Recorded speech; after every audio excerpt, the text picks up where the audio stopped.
I made almost $400 in dividends in 2025, and I didn't day trade. I didn't use options. I did one thing. I owned an ETF and held it. I'll even show my account toward the end. If you're new to investing, this might be the most important video you watch.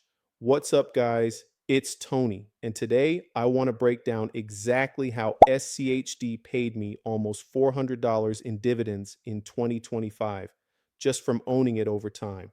If you've seen my channel, you know this isn't financial advice, and I'm not an expert investor. I'm just sharing my journey because beginners are constantly being told investing is complicated, and honestly, it is not. Let's start with what SCHD actually is.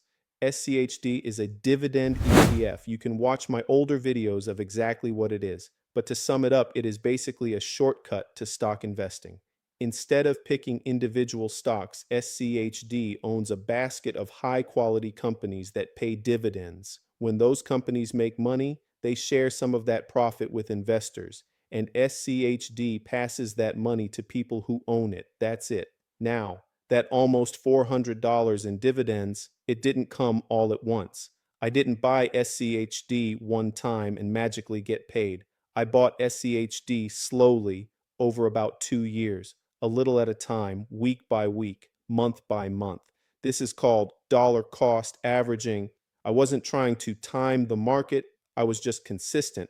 Let's take a look at my Charles Schwab account where I have around 380 shares of SCHD.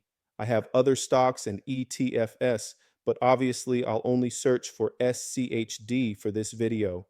They weren't exactly $400 for the year, but close enough.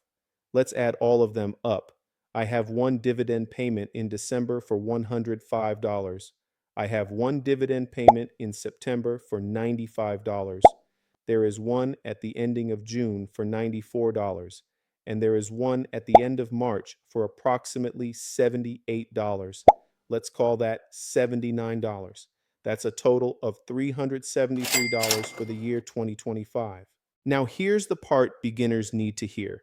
Dividend income starts small. At first, it feels almost pointless. A few dollars here, a few dollars there, but every share you buy increases future payments. And when dividends are reinvested, they buy more shares. More shares create more dividends. That's how this grows. That's the biggest difference between dividend income and trading. This income required no daily work. I didn't wake up early to trade. I didn't stare at charts. I didn't stress about market moves. The money came in whether I was busy or not. That's what passive income actually means. Almost $400 in a year isn't life-changing, but it's proof that ownership creates income, proof that boring works, proof that consistency beats excitement. This is why I think SCHD is beginner friendly, low cost, diversified, simple. You don't need to be perfect, you just need to start. My long term goal isn't hundreds, it's thousands of dollars per year. My goal is actually $12,000 each year from dividend income. I'm sure not all of it will come from SCHD, but from my entire portfolio, and eventually financial breathing room. But every journey starts small, right? If you want to continue to follow my journey and see my real numbers and see what I think about stock investing and dividends, make sure you subscribe, like the video, and happy holidays. I'll see you in the next one.